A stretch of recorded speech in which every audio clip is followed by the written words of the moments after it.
Karibuni nyote katika ofisi ndogo ya Chama cha Mapinduzi hapa Lumumba. Sina shaka nyote mtakuwa mmefahamu, na ndio sababu ya sisi kukutana hapa leo kuzungumza kidogo kuhusiana na kazi zilizofanyika na chama chetu. Leo tarehe 26 mwezi wa 8 2026 jijini Dar es Salaam vilifanyika vikao vya kamati kuu na halmashauri kuu ya CCM chini ya mwenyekiti wake Dr. Samia Suluhu Hassan ambaye pia ni Rais wa Jamhuri ya Muungano wa Tanzania.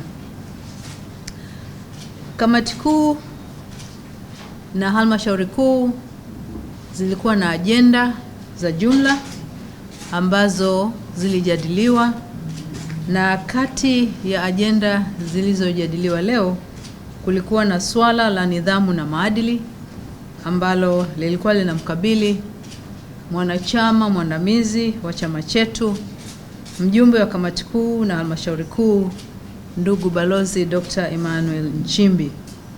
Na katika swala hilo vikao vyote vilijadili kwa makini masuala yaliyohusu nidhamu na maadili, na baada ya kuzingatia taarifa zote zilizokuwepo ilithibitika kwamba katiba ya Chama cha Mapinduzi pamoja na kanuni zake vilikiukwa.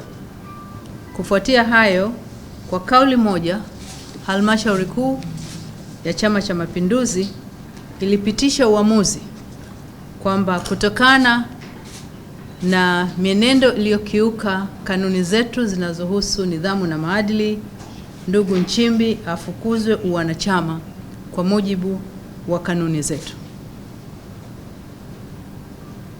Kwa hiyo tunapenda kuwafahamisha wanachama wote wa Chama cha Mapinduzi na wananchi kwa ujumla kwamba Chama cha Mapinduzi kimefikia uamuzi huo. Kwa hivyo kuanzia hivi sasa ndugu Nchimbi amefukuzwa wanachama na sio mwanachama tena wa Chama cha Mapinduzi. Pokeeni taarifa hiyo.